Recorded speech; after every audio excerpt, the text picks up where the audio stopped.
The topic is really wide, and so the speakers are also equally equipped to answer all the pertinent questions that probably we are going to raise as we crystal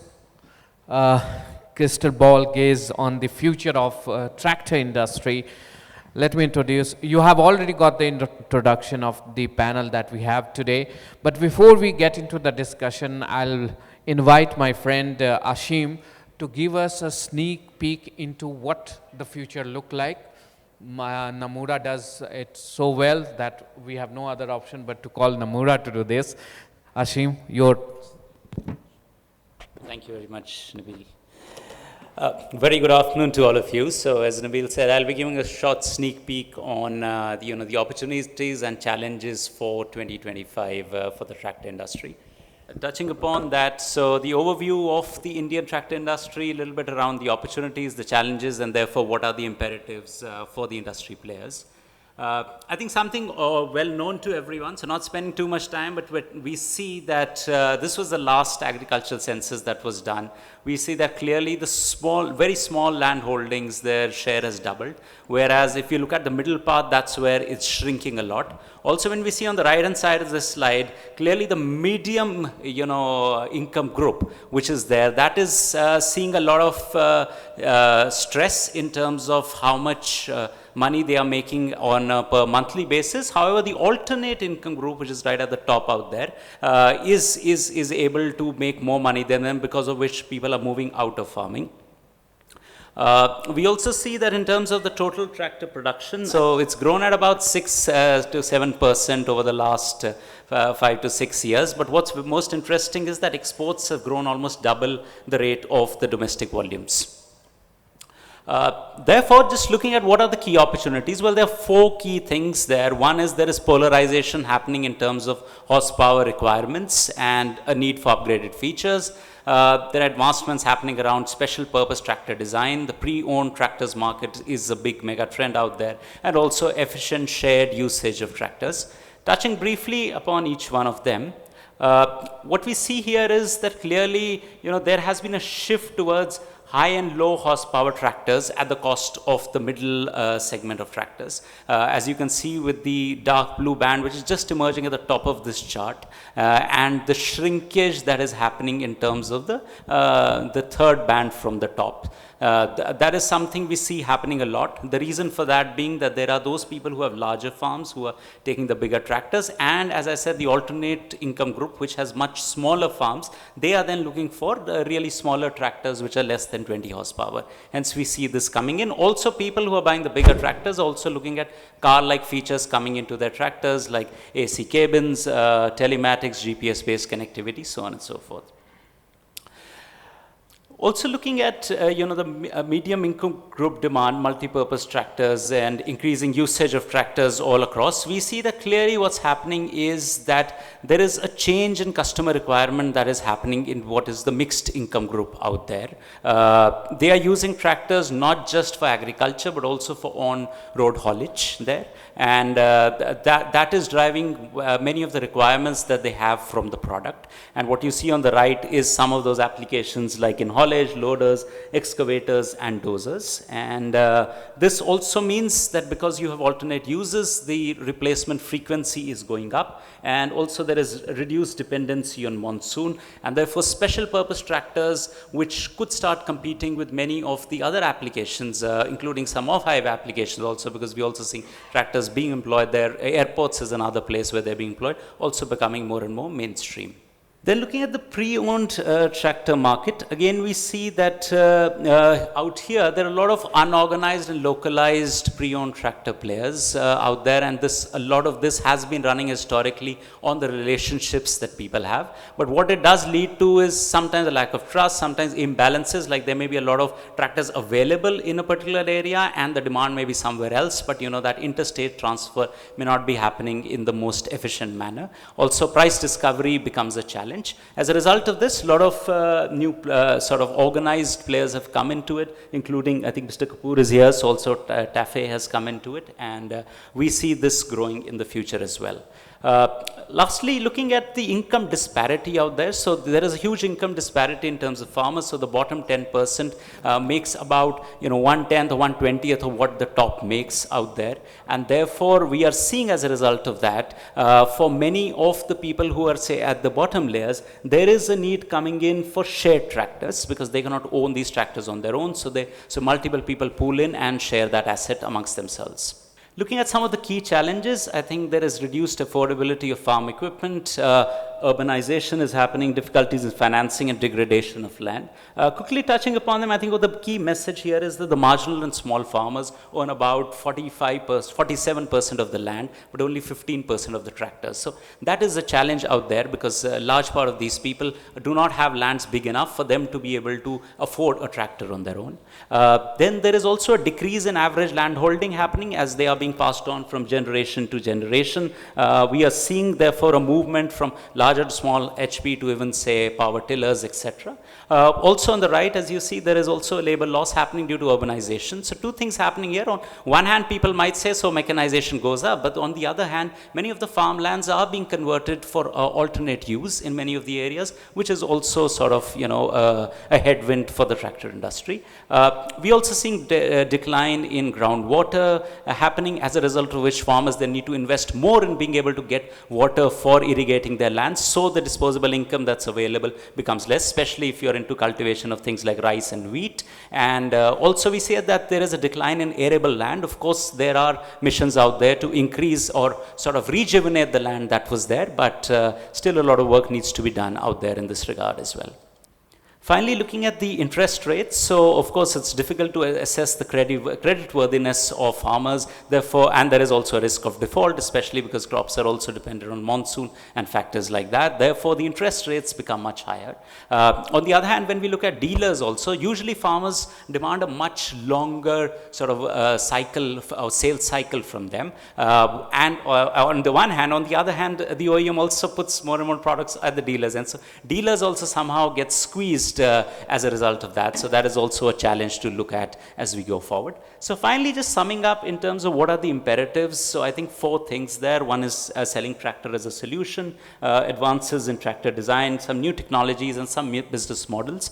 So essentially saying, looking at, understanding what is the stated and unstated needs, including farming and non-farming applications, and designing products as per that. We will see this become more and more commonplace. One of the things that used quite often in the automotive industry and now also coming here is QFD along with modular design, like we do in commercial vehicles. So then you essentially sell your tractor as a solution, not as a product. And we do see that this will lead to sort of shorter product development times, also reusability in products, and being able to give more customized offerings for different customer sets. Alternate fuels, I think lots been talked about that in the morning. Electric is there. Also at the same time, due to the Satat mission of the government, there is also the role of using bio-CNG for tractors. Again, the availability of both electricity and this fuel varies depending on where you are in the country, but certainly if the government incentivizes some of this, we would see that more and more alternate fuel usage in tractors. Also autonomous tractors, I think the major application of this, even if we are looking at sort of higher degree of sort of autonomy coming in, would be for shared applications where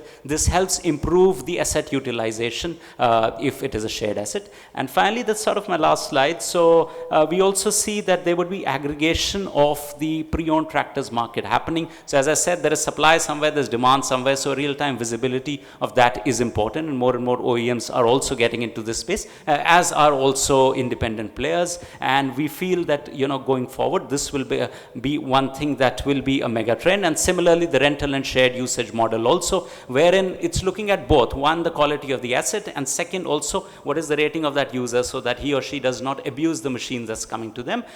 So that way, a marketplace model there will also become more and more commonplace as we go ahead. With that, I think those are some of the mega trends that could help the trusted workhorse gallop into the future. Thank you very much for a patient hearing. Apologies, I don't know why it was showing the slides a little bit disfigured. Maybe it's a version issue or something. Thank you very much. Thank you, Ashim. It's indeed a well-rounded and insightful presentation. You really spelled out very well what are the challenges and opportunity.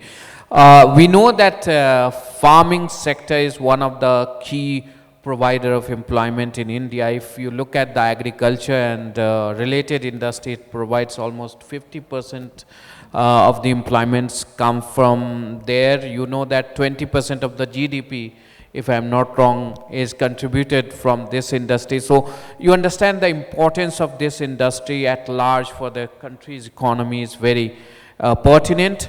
So, but if we talk about the challenges, for me, the biggest challenge, or it sometimes also looks like an opportunity, that the arable land in the country remains at 159 million hectares for quite some time. Right now, there is no increase there. So that opens up opportunity for the mechanization of farming, but also I think as the population grows, the demand for food is going to increase. So how are we going to address that? Of course, I think the people here will be able to answer. So my first question from you, Mr. Kapoor, just want to understand, as a tractor manufacturer, how do you see the challenges and opportunity as we reach to the to 2025, and what kind of volume you see, and what would be the drivers? And what would be your, thought in terms of policy that could enable that kind of growth? Thank you, Nabil, and thanks, Ashim. It was in fact quite interesting to see your analysis. And there are areas where we as an industry do agree with you. There are a couple of areas where maybe I would like to stand you corrected. Growth drivers, I think there are some common growth drivers which everybody knows about.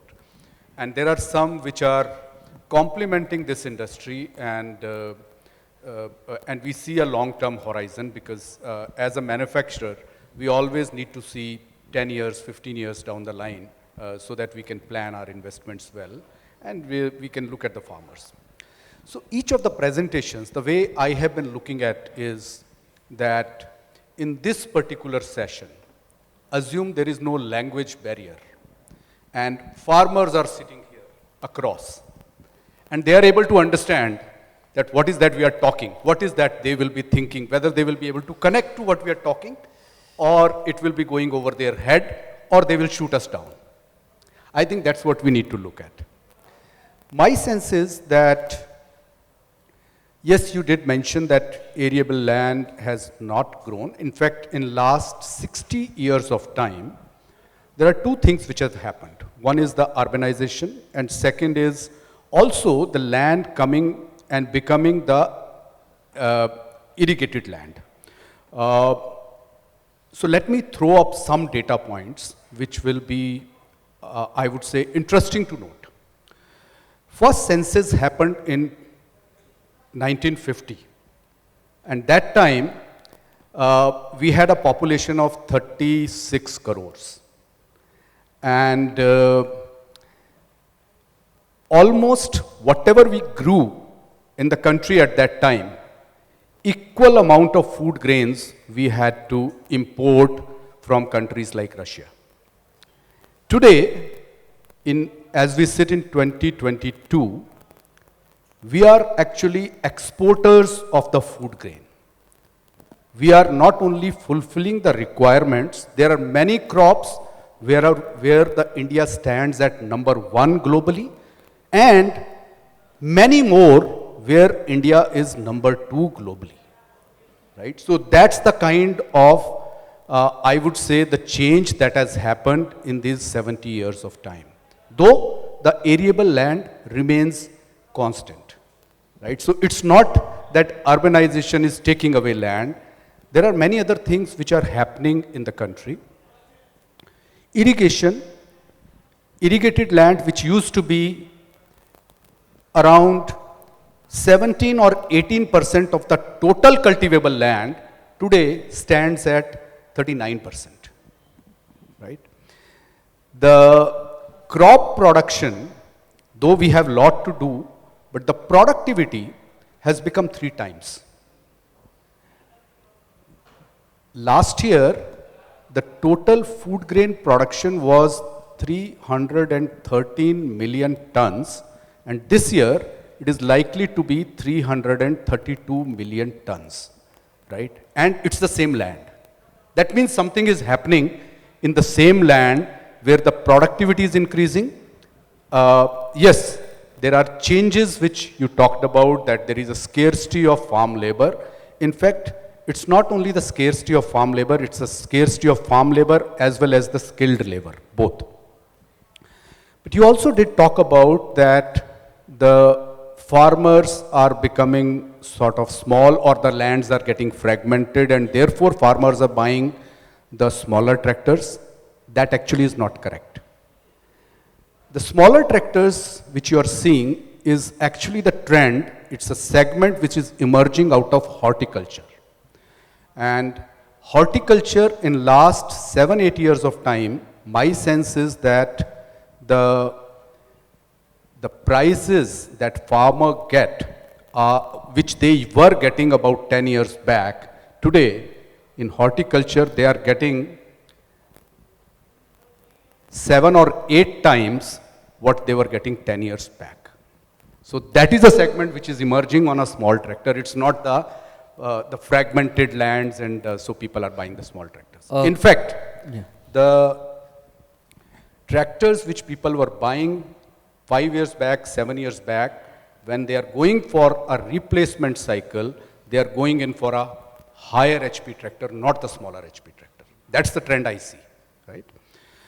I also see a trend wherein the cash availability is improving. Yes, a lot needs to happen, but if I see the trend, I see that cash availability is much better.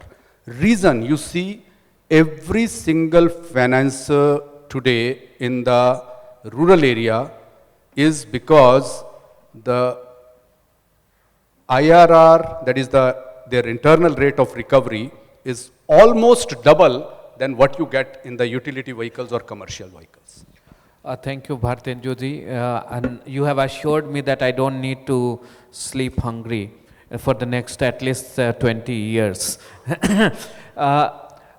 We know we are world largest producer of tractor. When you talk about volume, number of tractors that we produce, that's been more than 1 million. That puts us at the #1 position. As a supplier of tractor industry, how do you see things evolving as we move to TREM 4 also? So what kind of challenges you are seeing? Because I was warned a while ago by one of the speakers that this may put a challenge on supply chain, especially coming to the chip and other, because TREM 4 will require electronics and all. So how do you see this? How are you ready with that? See, I think the dynamics have changed completely, and today you were talking about arable land and other things. I'll just give you a small example. Just some time back I was in Israel, and they were showing a global study that in India, in a given area of land, you produced 100 kg of tomato. In US, the same area of land, you are producing 250 kg of tomato, and in Israel, you are producing 1500 kg of tomato in the same area of land with new technologies they are coming up with, right? Where the size and other things also make a difference, plus each and every square inch of land is productive. There is no wastage. Secondly, the other aspect I want to touch upon is mechanization. So as an organization, we have embarked in a big way now, working on implements and other things. Today, India is less than 1% of the global implements market, which is more than 3 times actually of the tractor market itself. So that is an area where we need to focus upon. In addition to emissions, that's one part of it. I will come to that as well. So because with the mechanization, we are able to clearly see that the issues with respect to the availability of skilled manpower, the availability of people can be addressed to a certain extent, not 100% in any manner, but to a certain extent.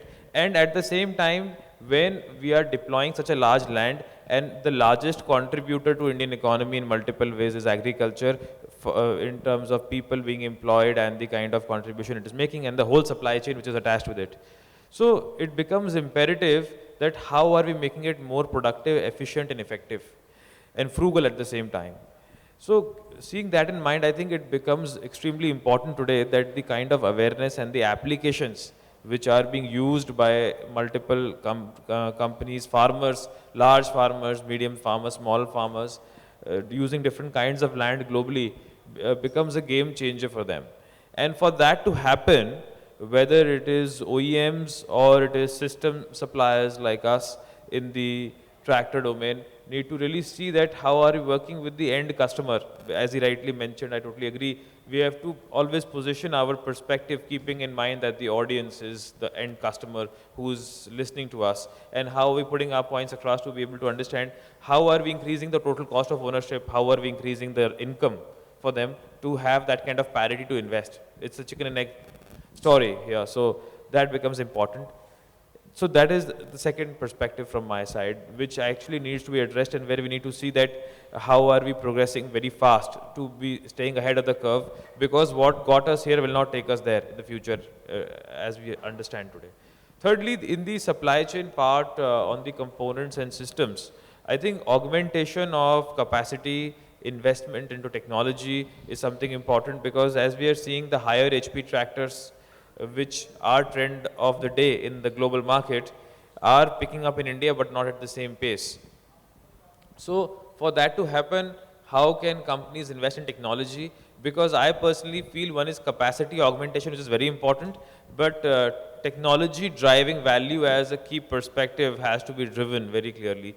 Where we are able to see that certain key things, like just giving you a small example, in India until maybe 10 years back, getting good strawberries or avocados and other things was a big challenge. And now many companies have adopted that to see that how they are doing farming for that, and we are catering to local market, but still a very large number is imported into India.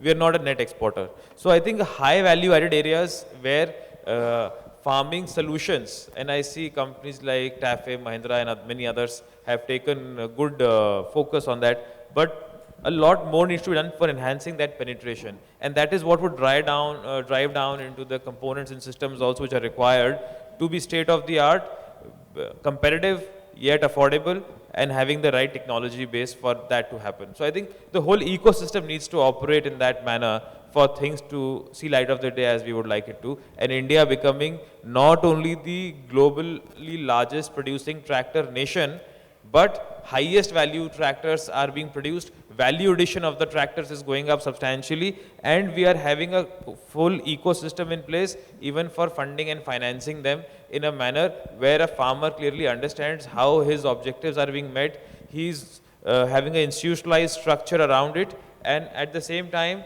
the financial institutions are also able to protect themselves. Where I think things like bio-CNG and other fuels also play an important role in addition to electric part. So how are we able to look at different kind of fuels, different kind of applications, whether in autonomous or electric and autonomous or CNG, to reduce the fuel cost substantially? And the good part in case of bio-CNG, fuels like bio-CNG, is that the raw material is available in rural and semi-urban areas, and the application also has to happen there. So it is a inclusive and circular economy which can actually exist in that case. Perfectly put, Nishant. Certainly, we have to look at the productivity and efficiency of this tractor by innovating and focusing on better implements, and also enhancing the higher capacity tractors sale in the country. Still, the bigger tractor that we call 50 above HP, if you compare with the developed market, it is the entry level or small, because you have 200, 250 HP tractors selling in US and other markets. I would like to bring you in here, Ashim, and understand. You heard Bhartenduji pointing out that, challenges are not really that huge portrayed by you and other, but I also see that the numbers of tractor it grew during the pandemic. Obvious reasons, we knew the rural market was doing much better. They had a lot of savings due to the lockdown, where they invested in this because the expenditures were cut down, marriages and everything became very small, or where they did not put that much of money that used to do. So that helped them, acquire tractors and all, and it did quite well. But now the crops return has also increased, for the farmers. How much how much do you still think that the challenges are bigger than the opportunity for the farming sector in India? Yeah, so, I didn't intend to say that the challenges are bigger than the opportunity. I was just saying we should be cognizant of the challenges while we look towards the opportunity. So, yeah, certainly that is happening. I think even if you look at trends of the recent past, like when the Ukraine-Russia war was happening and, exports decreased there, we saw sort of the prices of some of our grades go. We saw the market sort of even become much better for tractors in the country. That was there. Also, please add, where do you see the Indian tractor industry by 2025? Yeah, so clearly, I mean, there are different estimates out there, but at least a CAGR of close to, say, about 7 to 7.5% is what we see all the way to 2030. It keep continuing to grow at that, and as I was saying, so it will not just be the farming applications. Non-farming applications are also going to be abound there. So if you look at it, whether it's mining, whether you look at it's at the airports. Because tractors have become so versatile in use there, it's also the transportation vehicle, as this rural road mission is increasing more and more. It is not just for the farm, but also for, going from the farm to the local market and things like that. It's also the medium of transportation there. So that is also going to be driving it. So a combination of all those factors going, it's anywhere around 7 to 8% kind of CAGR going up to 2030. Yes, we need to be cognizant of some of these challenges because somewhere there is also distress in the farm sector, hence we see the number of suicides, all of that. Yeah, I don't say that's all across the country, and that may be in certain areas more, certain areas less. Schemes are coming around that. For example, the whole ethanol blending talk that is being done, probably in the sugarcane production belt, this could be, a big boost for the economy of the farm sector. Right? Or what we've seen, say, in Haryana, Punjab, more, you're also seeing new applications coming, like the dairy sector also started using for silage, etc., special purpose applications. At the same time, we also see that, as the fragmentation is happening, but there is also shared usage that has gone up in Punjab and Haryana, for instance, for the tractors. Thank you, Ashim. Mr. Kapoor, I'll bring you in here again. India is already having a small tractor market.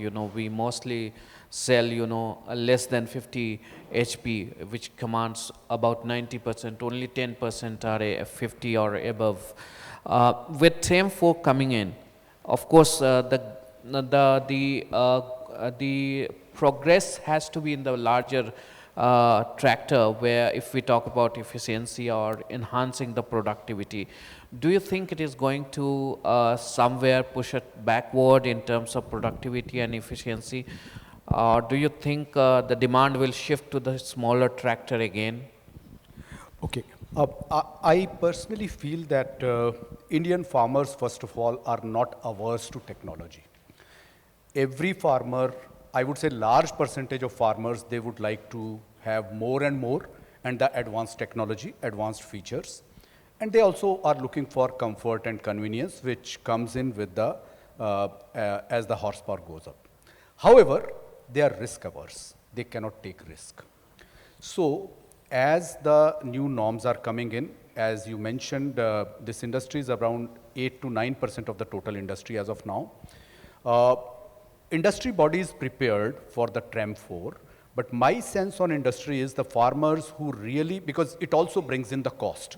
A lot of electronics getting into the vehicle, and it's not the same usage as it is in the European countries, for example. So let me give you a couple of examples. Deep puddling or wet puddling doesn't happen in any other country other than India, right? The storage of fuel or rampant, I would say, adulteration of fuel, it doesn't happen in the other countries which happens in India, because it's not that somebody is doing a mixing, but because farmer has to store the fuel, he cannot come back to the fuel station time and again. So he has to store in drums, and the transfer from one drum to another drum to the tractor, the contamination is there. And new technology has to take care of these things, right? And in the European countries, most of the tractors are used with the cabins, wherein in India, it's open without hood. And therefore, the electronics which gets into the tractor with the technology has to be averse to these things, right? And therefore, my sense here is this cost increase which is happening because of the TREM 4 norm, farmers may not find a value to that an extent, because it will take the price up and farmers will not find value in that. Therefore, they will more focus on applications, and the applications which are possible with 50 HP or below tractors, they will switch to those tractors. And some of the farmers who are still wanting an application which needs a heavier implements may stay for the tractors which are above 50 HP. So if I have to guess, this 8% may possibly become, 4.5% may remain above 50 HP and rest may shift down to 50 HP. That's our sense in short term. So we are not unduly worried about this TREM 4 norm just now as an industry. But we would be more worried when we move to TREM 5, which happens in 2025, wherein all tractors will go into the TREM 5 norms. That's the area which we need to prepare for. Okay, very well explained. I just want to understand, we are talking about electrification, shared. Electrification looks like adaptable technology. Nishant talked about alternate fuels. Just want to understand from all three of you, what kind of penetration do you see of the alternate fuel and electrified tractors? We'll start with you, Nishant. Yeah, no, so I think in my view, post 2025 is when this would start picking up more in the farm equipment and tractor segment, where the costs would even rise higher, and by then, as we are seeing, the battery prices and the power electronics, local manufacturing and other things would be gaining more momentum here. So it would be an inverse relationship where the prices would be going down on one end and on the other end it will start increasing. So that would ensure and see, I personally feel maybe by 2026, 27 is when we could look at hitting parity. And with the TCO, a farmer could look at using electric tractor. Electric and autonomous in all cases or not, that's a question to be answered later, but I think electric would definitely happen by then. Certainly, because the TREM 5 will increase the acquisition cost for the ICE tractors. Do you agree with that? Well, I think electric or autonomous is given. However, I think I have my apprehensions on the timelines, because tractor is not used for one particular application. A farmer can purchase a tractor, but there are multiple applications with the same tractor he has to do. And therefore, my sense in terms of timelines is we are around 8 to 10 years away from electric tractors in India as of now. Ashwin. Yeah, I think also, so agreeing that by 27 you will start seeing that parity come in, but for, the consumer acceptance to come and therefore seeing a sizable penetration, yeah, we would also see it in sort of the early 2030s, that Any percentage or number you would still like single to put? digits, you'll start seeing, say in 2030, 31, 32, that kind of thing. So say higher single digits at that time. Okay. So we are hard pressed with the time because Nishant has to leave, but I'll take few questions, Nishant, if you allow. Yeah. So you can raise your hand and then we can take few questions here, please. Yeah, hi, myself Abhishek from DLL Financial. It's a Rabobank company. So one question is to Tafe, Mr. Kapoor. So you talked about IRR, that IRR is very lucrative in agri segment to the financier, and it is 2 times of normal equipment financing or a passenger financing. But this additional IRR, how much it is resulting into a net interest margin, and then the actual income is also need to be seen, because the direct indirect expenses and the credit risk, the credit cost in this particular segment, unfortunately, is slightly higher as compared to the other segments, right? So maybe at the end of the day, the spreads are very thin and very, let's say, comparable to any other sector. So that's one comment which I wanted to make on behalf of NBFCs. The second is more of a question. When we talk about, let's say, a penetration of the electrification in the farm segment, in the tractors, one side we see that it is very economically viable and it saves 45 lakh rupees in the next 10 years. On the second side, we see that the timelines we are not able to commit as industry leaders, let's say from TAFE and Mahindra, and we see that maybe in next 5-6 years the penetration is not going to be even single digits. what's the actual cause? Is it, let's say from the manufacturing perspective, the capex and the transition cost is so huge that the transition towards the electrification, that's the real reason? Or it is the operating owing cost which we don't see after listening today, which is not a concern? That's a real reason. Or it could be, let's say, acceptability from the customer. That's a real reason. For me, my personal opinion, I think a lot of capex and the transition cost involved from the OEM perspective to move from, let's say, a fuel injection to a powertrain kind of a, and we have seen these kind of trends globally if you talk about Tesla and all those guys. So we have actually created a space in the market for the entrepreneurs and for the new companies to come up with these kind of innovation, but the industry leaders are not taking the lead and moving in the same direction. Yeah. So thanks for both the questions. First is you talked about the finance. Some of the finance partners are here. Maybe they will be in the better position to talk about the spread. But my sense, what I see is that the spread for a finance company is about 2 to 2.5 times more than the spread that they get when they finance the cars in the urban markets. So that's my sense. But I think the exact sense, if you want, maybe you can interact with them, right? The second question which you asked, I don't think it's a resistance, first of all, from the industry, because most of the players in the industry, at least I can talk about the Indian tractor industry, are prepared with the future of technology. And most of the leading players have their technology centers which are situated in the countries where the electrification is in much more advanced stage. So it's not that investment is not happening, investment is happening. The point is the ecosystem, that's number one. Number two, the versatility in the tractor so that it can cater to the multiple applications. We have not seen the used cases as of now. Yes, you can see that yes, a tractor, electric tractor will do very well in spraying, but the farmer will do spraying only for 7 days in a year, right? If you have to do a tilling of the land, you have to do tilling of the land with that one tractor, maybe for about, max for about 30 days or 35 days in a year. How about rest of the time? So there are multiple applications for which the tractor needs to be suitable when the new technology, whether it's electric or CNG or that comes in. And then the ecosystem I talked about. So it's a combination of everything. And then the last thing is the adaptability, wherein I think as an industry we will have to work on that. Once we know that it is making a business sense for us, it makes more than us, it makes a business sense for the farmer. As of now, it's on a paper, it looks very good when we say that 45 lakhs can be saved over 10 years of time.